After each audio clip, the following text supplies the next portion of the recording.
Welcome to episode 72 of the Headspace and Timing podcast, a show brought to you by the Change Your POV podcast network. Today, I have a conversation about me.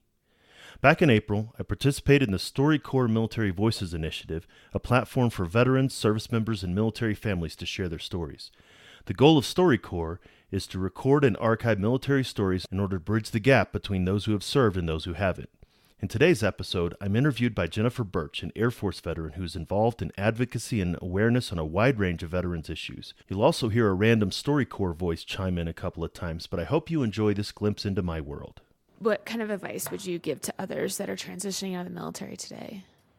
Well, a couple of different things. As you well know, you know me, is don't ignore the mental health aspect. I mean, it's critical to our transition, the foundation of that.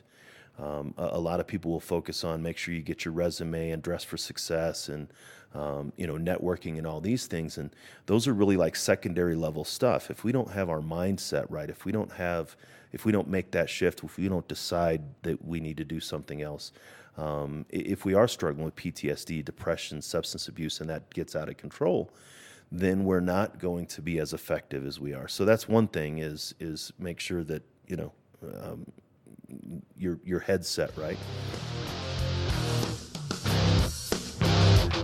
Welcome to the Change Your POV podcast network. You're listening to Headspace and Timing, a show dedicated to breaking down the stereotypes about veteran mental health. My name's Duane, and I'm a combat veteran of both Iraq and Afghanistan. After I retired from the Army, I took on a new mission as a clinical mental health counselor for my fellow service members.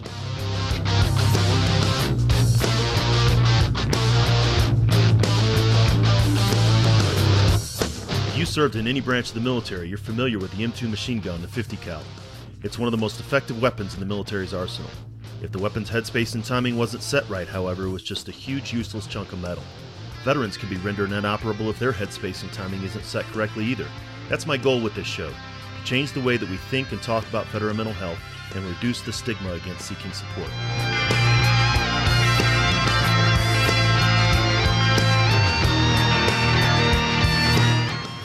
Each week, we'll talk with mental health professionals, veterans, and those who support veterans, service members, and their families. We're going to have real and honest conversations about a topic that most just don't like to talk about, veteran mental health. Let's jump into this week's conversation.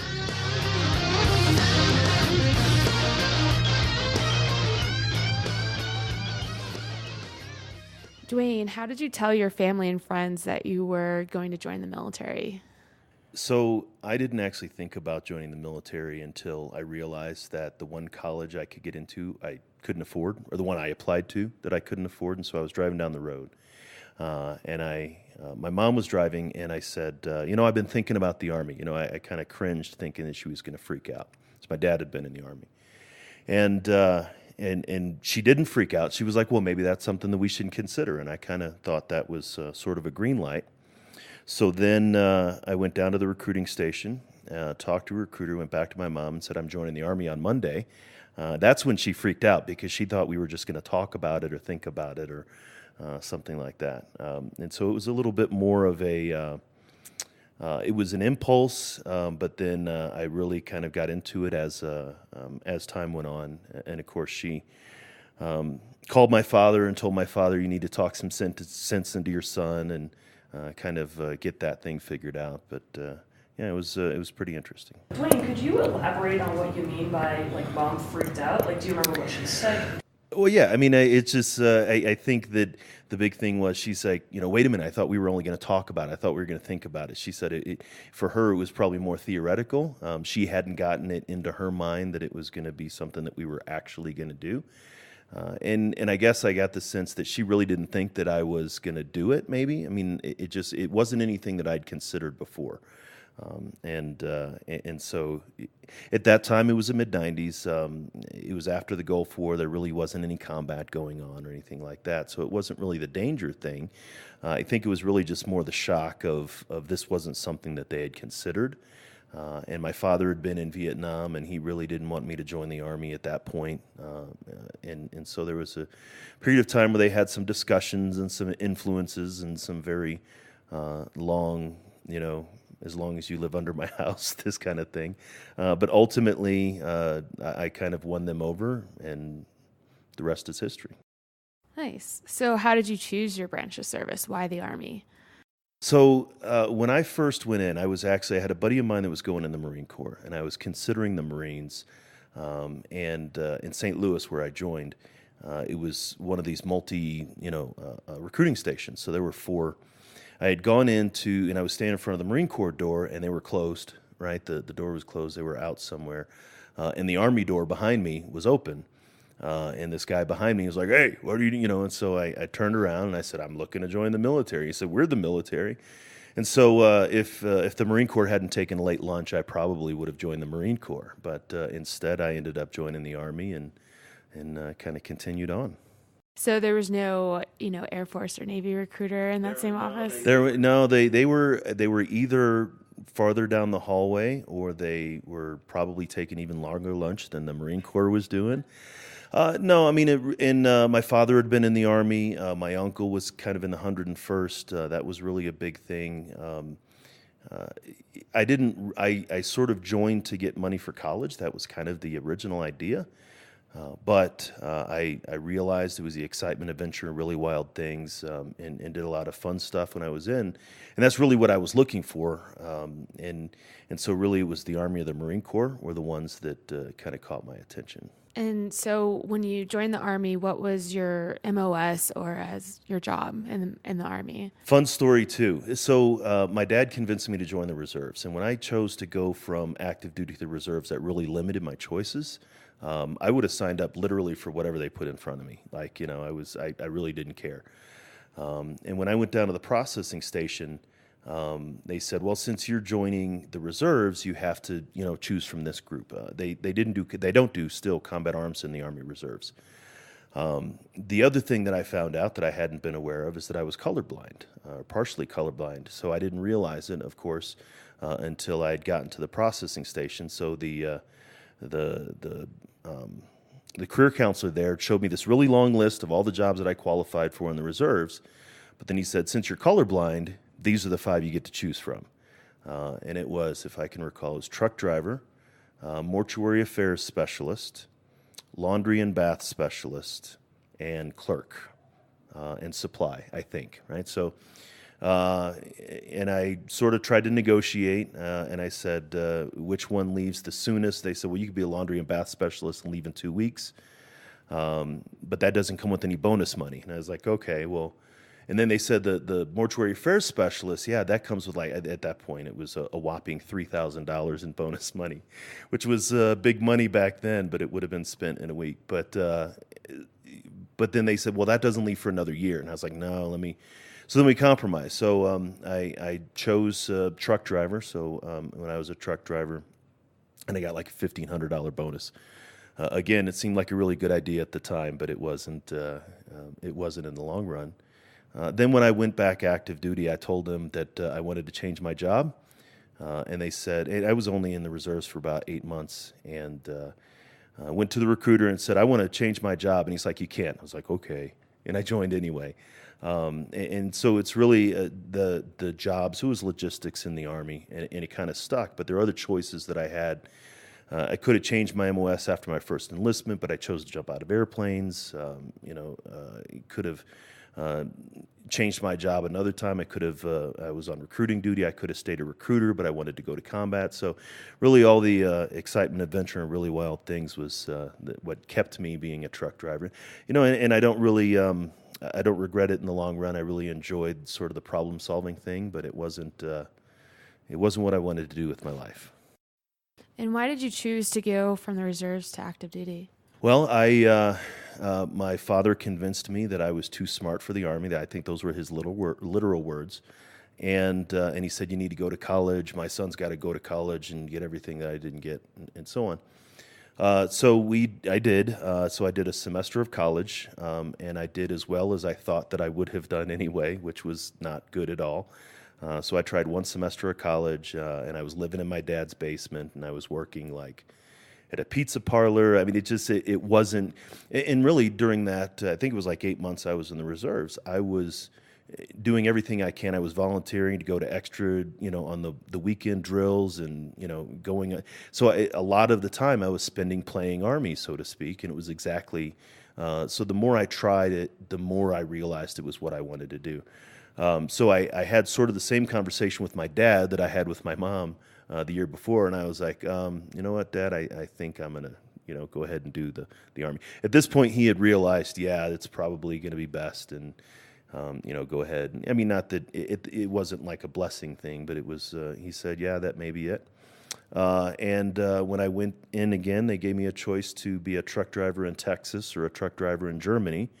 And I said, I can go to Texas anytime, so send me to Germany. And that was my first duty station. What base in Germany? So we were in Mannheim, Germany. It was West Germany, sort of an industrial town, but our barracks was old converted World War II German Army barracks, Turley Barracks. It's now closed down. A lot of stuff's closed down in Germany, but it was down in the middle of Mannheim, and it was... for me, I'd traveled a little bit, but being on my own, first time in Germany, and it was a great experience. I loved it. So you deployed. Mm-hmm. Where did you deploy to? So during that enlistment, in the first 3 years I was in mid '95 or late '95, in the fall, I think they had signed the Dayton Peace Accords for the Balkan War, to stop the Balkan War. So the Serbs and the Croats and the Bosnians were all separated, and then NATO pushed in to Bosnia with the implementation force. So I was part of Operation Joint Endeavor, which was the first unit or first boots on ground in Bosnia. So I spent a year in Bosnia, going between Hungary, Croatia, and Bosnia. It was, we got hostile fire pay. There was a little bit, but it wasn't that bad. I think one guy said that somebody shot at him once, but we think he was just trying to buck for a combat ribbon or something. But I mean, it was dangerous. But then after that, I was actually in Germany again. So I went to Bragg and then went to Germany. In Germany in 9/11, and I had wanted to re-enlist to go to Fort Campbell, where my uncle was. I knew we were going to deploy. The Army decided to send me to recruiting duty instead. So then after leaving recruiting duty, I came here to Fort Carson, and that's where we really started to deploy. So I was in Iraq from 06 to 07 for 15 months, so one of those 15-month tours during the surge, at the beginning of the surge. 12-month tour in Afghanistan in 2009, 2010 in Regional Command East. Then another short tour, about 9 months from 2011, 2012 in Kabul. Then I finished out with 10th Special Forces Group and did a deployment to North Africa at the end of my career. Out of all those deployments, which one was maybe the most meaningful, or you learned the most from, or maybe you learned a little bit of everything from every deployment, because everything has, a different feel. Every country's different, but which one kind of just sticks with you the most? Well, and that's things stick with us for different reasons, right? The two most significant deployments for me were the first one to Iraq, and then the first one to Afghanistan, for different reasons. And they were also the worst, right? And this was something that I've seen, that I work with veterans, that they were the worst times of our lives, but they were also the best times of our lives. I mean, I literally think that my favorite deployment was the Afghanistan deployment. And it's the one where we lost the most people, and it's the one that was the hardest, and we got in the most firefights and everything else. So really it was that Iraq, it was very much we were being attacked, but it was indirect fire. It was, we had some patrols, but it was all sort of just sitting there pinned down, being helpless. Whereas I had the opportunity in Afghanistan to lead patrols and to lead soldiers in combat and to do what I had always wanted to do anyway. And so I think out of all 5 of those deployments, those 2 are probably the most meaningful. Where in Iraq were you? So I was in beautiful downtown Baghdad. And I always say that, I think about the Vietnam veterans who would consider going back to Vietnam after so many X amount of years and things like that. I don't ever plan on going back to Baghdad. I am not going to do that. I wouldn't mind, I think, going back to Afghanistan and going back to RC East. It was a beautiful country, but yeah, I would not. I don't ever intend on going back to Baghdad. So you saw multiple deployments, and you kind of described a little bit how they differed from each other, but how did it change you? as a person?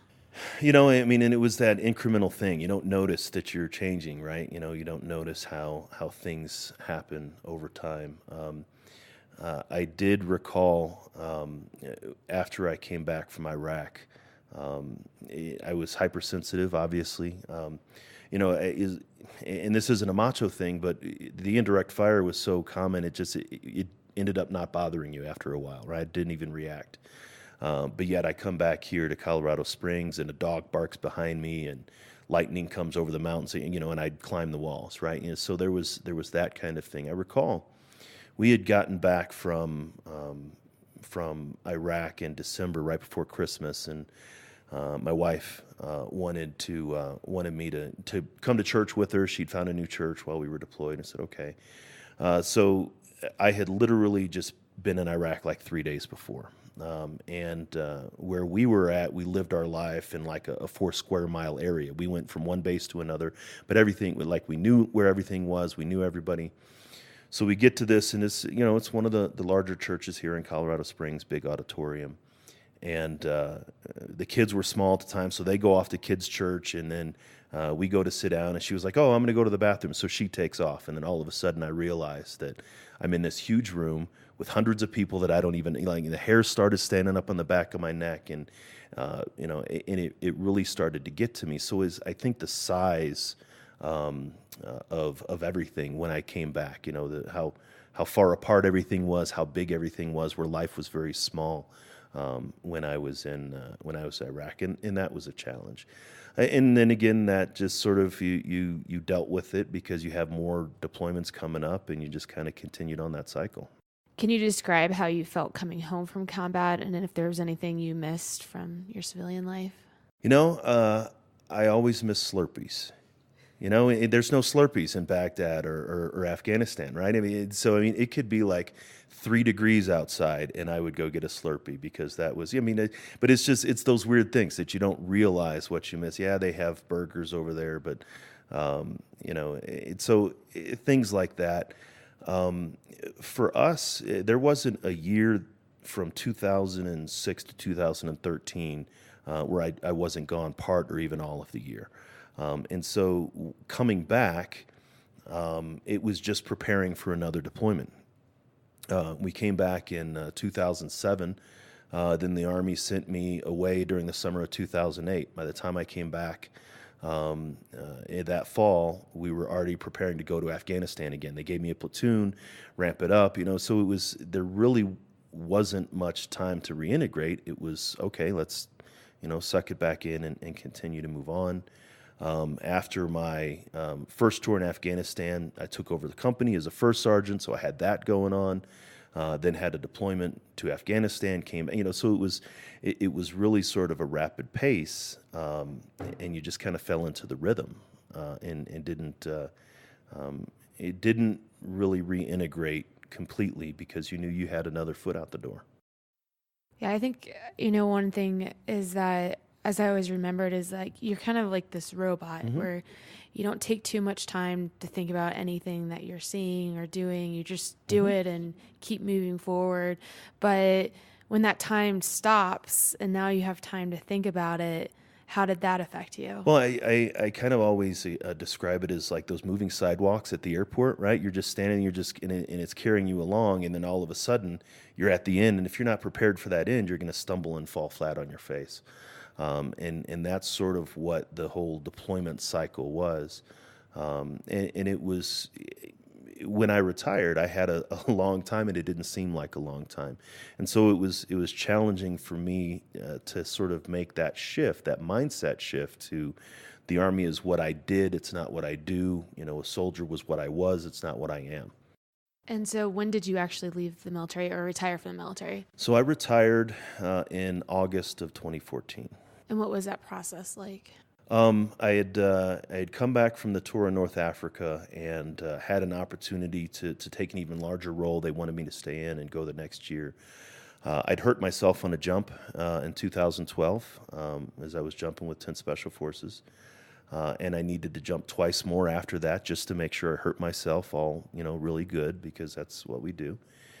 And so I was battling a pretty nagging injury, a foot ankle injury, and I decided to sort of, this was the time to hang it up. So the fall of 2013 is when we sort of started making the steps towards that. And I dropped my retirement paperwork the summer of 2013. And it was good. I always say that I sort of had a very blessed and easy transition because I got a job right away, sort of in the field doing what I wanted to do, working with homeless veterans and supporting veterans afterwards. And I had a really good unit that supported me in that and sort of let me pursue that. And so it was really good. And at the same time, like many other veterans, I'm on my second job since I retired, and been out for 3 years or 4 years now. So it's still, even though it was a good transition and I maintained support and everything else, for me, it seemed like it was challenging. And did you think some people feel like they're getting out before they're truly done? Did you feel truly done with your military service? I think I did. I sort of, here we are in Colorado, I described it as Peyton Manning.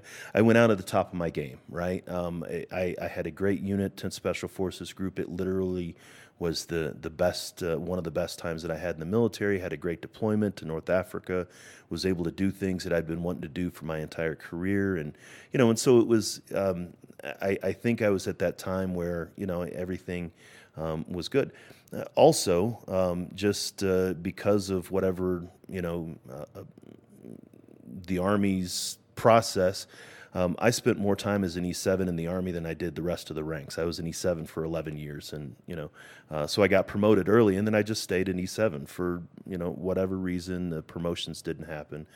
And as time went on, I could have stayed in another 3 or 4 years and drove a desk, but that's not what I wanted to do.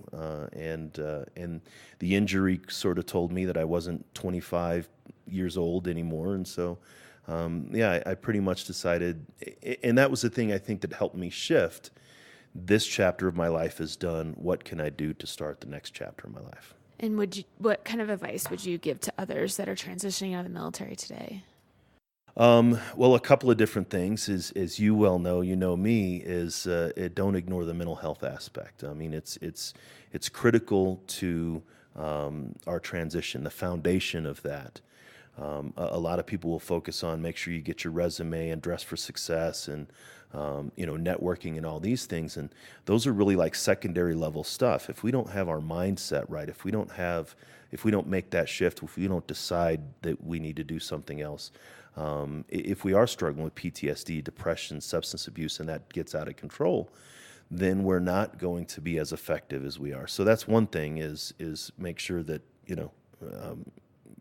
your head's set right. But the other thing is don't try to do too much, because that was a big thing that I tried to do. I tried to fill my space after I retired with a bunch of different things, and I started throwing things up against the wall, and they all started to stick, and I very quickly found myself overwhelmed by all the commitments that I had.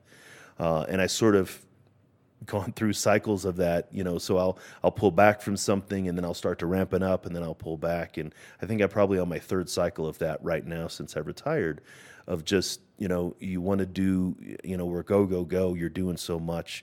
And then so it's finding balance in what you're doing in your post-military life.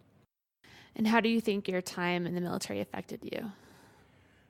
We're veterans for now. We're not ever going to be not veterans, right? We're no longer soldiers or airmen or Marines or anything like that. And we're never going to be a civilian. So we're with this different third thing that has a totally different type of experiences called a veteran. And so I see things through my veteran lens, a veteran filter. We're looking at the mountains, and I'm seeing the shadow of the clouds in the mountains, and it's reminding me of the shadow of the clouds in Afghanistan on the mountains, right? Those really bright days with the really dark blotches of clouds on there. It's things that happen in our community that remind us of things that we had in the military that it'll never go away. So it's really that is we see things, we hear things, we think of things differently because we're from a different culture. I mean, it literally is as if if I went and lived in Ireland for 22 years, right? And spoke English, right? But it was still a totally different culture. And now I have to come back here and I think sort of differently. It's not completely different, but I think of different things. I dream of different things. I enjoy different things than people around us that have never served. And is there anything you wish civilians understood about military service? Well, we're not all John Rambo, right? Or G.I. Jane. We're not all crazy combat vets. You know, it's those stereotypes that a lot of people have. I just came back from a conference, and one of the people were talking about a veteran who had told her that, everybody goes to see American Sniper and all these great movies, and yes, you're heroes and stuff like that. But if I talked about that same thing at my local barbecue and I was sitting next to somebody telling people those same exact things, they would think I'm a monster. They would be afraid of me. My wife would be angry at me. And so there's this idea that we're either these heroes or maybe that we're going to go postal, we're going to snap, or even that, oh, you poor baby, right? You know, I heard somebody the other day tell me, oh, it must have been so traumatic for you in all your deployments. Well, the third deployment was nothing, right? My bathroom was in the same room same building I slept in. That wasn't a deployment, right? And so it's everybody assumes these certain things about veterans, but when it comes to veterans, just because we're combat veterans doesn't mean we're crazy. Right. And you wrote a book, Combat Vet Don't Mean Crazy. I did. You want to talk about that a little bit? Well, and so it's the book has kind of emerged out of so I have a blog and I have a podcast, as you well know. And so a couple years ago, I started trying to figure out how am I going to help veterans, on one hand, understand more about veteran mental health. It's not Freud on the couch. We're not going to talk about your mother. Unless your mother's a problem, we could talk about your mother, but it's not going to be something that we have to sit here for 30 years and just hash things over. So helping them understand more about veteran mental health, but also helping my wife doesn't want to ask me questions about what I did. Other veteran spouses don't want to ask me questions about what they did. They still want to know. And so it was a way to sort of help spouses, family members, parents, children even, understand what their service member went through. And then I have a really big focus on those people that are trying to help veterans as far as mental health counselors. They really need to understand that. They need to understand that we do think of things differently, and that's not wrong and it's not bad. So I started it was February 2016. I thought that I would run out of stuff to write about, and here it is 2 years later, and I haven't run out yet. And so I put, and I've been doing it for a couple years, but just recently I put a lot of them together in a book and published it, and it's on Amazon, and it's really grouped around different factors like how you build resilience. How do we build skills that we need to navigate post-military life? What do you do if it's 1 o'clock in the morning and your eyes pop open and thunder and lightning's going off in your head? What do you do with that? So there's things like that, but it's also to look at veteran mental wellness instead of mental illness, right? We're not crazy. It doesn't mean we're crazy. It doesn't mean we're sick. Maybe we're functioning less well at one point. We can function better if we take advantage of that. So it's been pretty interesting. I've gotten some good feedback of the book, and I don't know. It's kind of weird. I'm actually looking forward to reading it. I love reading your blogs and listening to your podcast. And I think one of my favorite blog posts that you've written about that really hits home, but I think it's so real and raw that so many people, not just military, but civilians, can use in their lives, is how to talk to a veteran who's contemplating suicide. Mm-hmm. And I think you hit it home with that one, because I think so many people are afraid to talk about suicide, to talk about PTSD, but that's what creates that stigma around it. And I think you're doing a great job breaking that barrier around mental health. No, I appreciate that. That was a little bit of a difficult one to write. I was when I was in the Army, at the end of my career, I was doing suicide intervention training, and so there's a program, Applied Suicide Intervention Skills Training, and that's a lot of what that article was written off of. And the news outlet Task and Purpose, it's a fairly well known news outlet right now. One of their editors reached out to me and said, "Hey, I'd like for you to write a book or a story about this." And he gave me, there was an article that was written, I think, in the Philadelphia newspaper about, how does a doctor break the death of a loved one, right, or something like that. And it was really along the same thing. It was very raw and it was very real. And at that point, I had probably engaged in 4 or 5 different suicide interventions.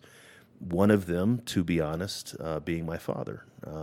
And way before I even considered being a mental health professional, he was in a very dark place, and nobody knew what to say. We were in Germany at the time, and nobody really knew what to say. Nobody really knew how to react to it. And those of us in the military, come out and ask, come out and deal with it. And I did, right? And so I called him, and we got him some help, and we got him connected with the right people. And then that sort of started me down a path. And then there were a couple more interventions, one of which I described in that article, that if a veteran is suicidal, it's a very immediate thing, and you just have to take the time and listen to their story and why. So many people automatically want to react and sort of get it off their plate. And yes, you have to get involved with the correct, authorities or anything like that. But really, what we need, or what veterans need at that point, is just somebody to hear what the problem is and not jump to or snap to judgment. Yeah, I wish I could. I try to share that one as much as I can. So, how did you meet your wife? So maybe she should have come in, because she has a very different version of this particular story. I was on leave from Fort Bragg, North Carolina. I was going to my cousin's wedding, and I had left late from Fort Bragg, and I was planning on driving all the way to Nashville and then staying overnight and then driving into St. Louis. But a storm had kicked up, and I got into Knoxville, and decided, what, it's kind of early. Let me find a hotel that maybe's got a bar. I'll have a couple of drinks and then, go.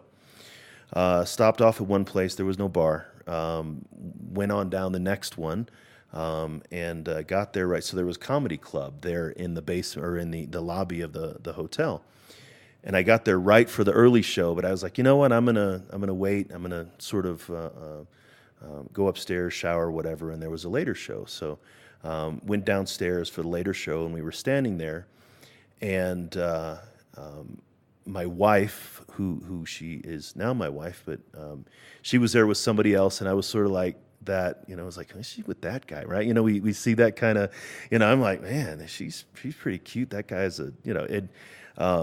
Jerry's a friend of mine now, or was a friend of ours. And sorry, Jerry, if you're listening to this, but he knows that we talked about it. So I'm, I'm sort of, catching her eye, and we're standing in line, and then later on, and she won't disagree with this part of it. She actually came up to me. She came up to me and saw that I had some tattoos on my chest, and she was bold, and she was like, "What are your tattoos?" And, so we started talking, and it turns out she was a sheriff's deputy, a Knox County sheriff's deputy at the time, and she was out with a group of fellow deputies, and I was there by myself, so I joined them with their party, and we hung out, talked all night, and I left the next morning, went back home to St. Louis, and told my mom that I think I found the woman that I wanted to marry. And she freaked out. She did freak out. That was an initial freak out on that particular one. But then it literally, and this is it was literally love at first sight. It was, there's nothing that it ever could have done. Went back and spent the weekend with her back in Tennessee, cut my leave short, or cut my trip to St. Louis short. And that was March of '98. 7 months later, we were married. I proposed to her at her best friend's wedding. We tried to set it up where I caught the garter and she caught the bouquet. It didn't work out too much, but I proposed at that point, and then we were married in January of '99, and we've been married ever since. Oh, it's so sweet. It is. Well, and I think that's fairly close to what her version of the story is, because I gave her credit to approach me first. That's literally what happened. So, what was your relationship with Sergeant Wolf? So Sergeant Wolf was another NCO in our company, in Alpha Company 704th BSB, and she died October 25th in Afghanistan in 2009. And she was in another unit, or she was in another platoon of ours, but her and her husband Josh were both deployed at the same time. And she was a great leader, great person. I recall seeing her and Josh. They didn't both have to deploy, and both of them volunteered to do so. She actually she could have stayed back and take care of their kids, but they left their kids with I believe I think it was his family, and in one particular mission, she didn't necessarily need to be on the mission, but she wanted to do her part. She wanted to get on the mission, and I sort of argued against it, and then I was convinced. I don't even say allowed myself to be convinced, but I was convinced to be able to put her on the mission. Our commander and first sergeant, so there. A lot of us, feel some guilt, some regret around that. And then she was on patrol as a radio operator in the platoon leader's vehicle when they came under attack, and RPG pierced the side of the vehicle, and she died. And that she was one of 3 or 4 losses, but the one that was really closest to me, the one that was in our unit. And shortly after that, the unit changed its name to changed its motto. I get to the Wolf Pack, right, in honoring her. Later that tour, we put up a memorial, and now the memorial, they brought it back on a later tour, and so now it's here at Fort Carson in the unit area, and it's a great person. It's nice. I know sometimes the survivor's guilt is tough, and especially when you're in a leadership position and someone like that really wants to do their job and go out, and you have to make that decision. So, and it is. I mean, and I think we say that there's probably 30 of us all felt responsible for what happened there, and we also have to recognize that there's responsibility to go around, and that's part of it. It's neither her name nor that date, of course, will ever leave, our minds or our thoughts or our hearts. And that's part of the duty. Is there anything else you want to say? I don't know. I mean, we could probably talk for hours, but we don't have hours. But no, I think we're good. Great. Thanks for sharing your story. I have a question, and you don't have to go into this if you don't want to, Duane, but you mentioned you intervened with your father's suicidal inclinations. Is that something you would want to, in this space, elaborate more on specifically how that conversation went down with him, to Jen? So the idea of... I try to think of, it was probably 2000, 2001, and it was definitely before 9/11, and he was going through some rough patches. I mean, he eventually did recover from Vietnam. He lived, the final years of his life were really, really good. They were amazing. But he still had a lot of challenges. He came out from Vietnam and he became a city cop in St. Louis in the 70s. So we don't know where, Vietnam ended and the trauma from the street began. But he was struggling a lot, and we had, my sister had reached out to me and basically said, we think something's going on, and ultimately I was the one that called him and came out and asked him. really, that's one of the things that was probably one of the most difficult things I had ever done in my life. The week after that, after hearing that, wasn't eating, couldn't sleep, just that memory kept. I recognize now it was traumatic stress reaction.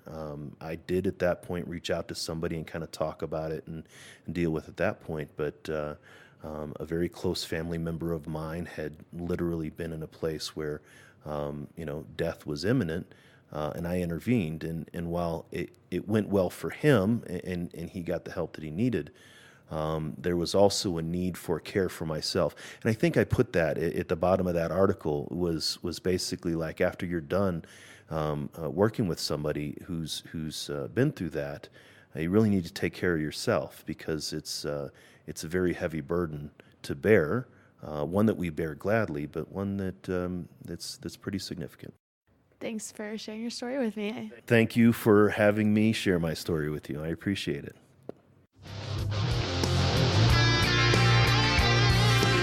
You're listening to Headspace and Timing on the Change Your POV Podcast Network.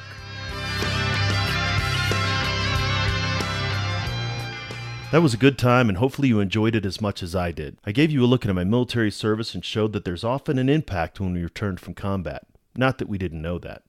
I deliberately went into the project to be as open as I could be, and I think that came through, from talking about how we lost Sergeant Wolf to my own experience with my father. Hopefully this will give those of you hesitant to tell your own story some motivation to reach out and start talking. It's only when we start talking about it and moving beyond stuff that we're able to actually thrive in our post-military life rather than just survive. If you're interested in hearing more about the Military Voices Initiative, head over to StoryCorps.org and search military. I'll also get the link into the show notes, which can be found at veteranmentalhealth.com and changeyourpov.com. One of the things that Jen and I talked about in this conversation was the book Combat Vet Don't Mean Crazy. I've gotten a lot of great feedback, and if, like Jen, you can't wait to read it, go to veteranmentalhealth.com/combat vet book and pick one up for yourself. I've also been telling you about some of the things we're doing to spread the word about veteran mental health and wellness, and trying to get this information out in as many ways as we can. I've started to develop content for your Echo device, and we've got some good stuff over there. To see it all and more to come, check out veteranmentalhealth.com/skills. Coming up next week, in the entire month of September, I'm going to change things up a little bit. As you may or may not know, September is Suicide Prevention Month. I've gathered together a group of subject matter experts on the topic of suicide prevention and awareness, and we're going to start releasing those episodes next week. You'll find some great information, not necessarily veteran-specific, but looking at the topic of veteran suicide from a subject matter expert point of view. Make sure to subscribe so you don't miss it, and until then, stay focused and be well. I'd like to thank the Change Your POV Podcast Network for hosting this show and highlighting the critical importance of veteran mental health. We want to hear from you. You can reach out to me via email at Duane@veteranmentalhealth.com. You can find me at Twitter at TheCounselingVet, or head on over to Facebook and look for the Change Your POV Squad. You can find the show notes for this episode and all the episodes by going to veteranmentalhealth.com or changeyourpov.com. Sign up for updates on either or both so you don't miss another episode. While you're at it, check out the other great shows on the Change Your POV Podcast Network. The show about remembering our military history and reviving our warrior spirit, changing hearts and minds. The show about outdoor activities that us veterans love so much, Neophyte in the Woods. The show that helps us get going at the beginning of the week, Motivation Monday. And Attack Fridays, the show that brings you actionable tips, tricks, and coachable knowledge to help you make the best of your transition. While you're checking out the other shows, drop us a review in iTunes or whatever podcast platform you're listening to. The reviews really help spread the word about what we're doing. If you're looking for the total package for all the information you need to live the life you want after leaving the military, you found it. If you know of a buddy who's looking for the same info, share it with them so they can find it too. I want to thank Doc Todd for his permission to use his track Not Alone from his amazing album Combat Medicine. Doc Todd is somebody who's trying to bring veteran mental health out of the darkness and into the light, and you can get the album by going to therealdoctodd.com. Check it out. Because remember, veterans, you're not alone. Ever.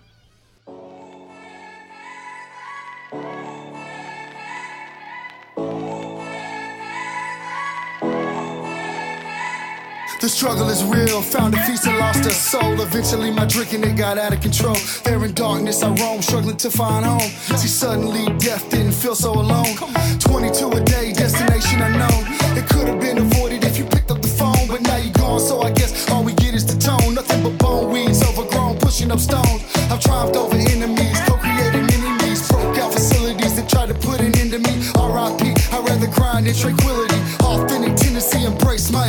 Oh, I try so hard to have faith.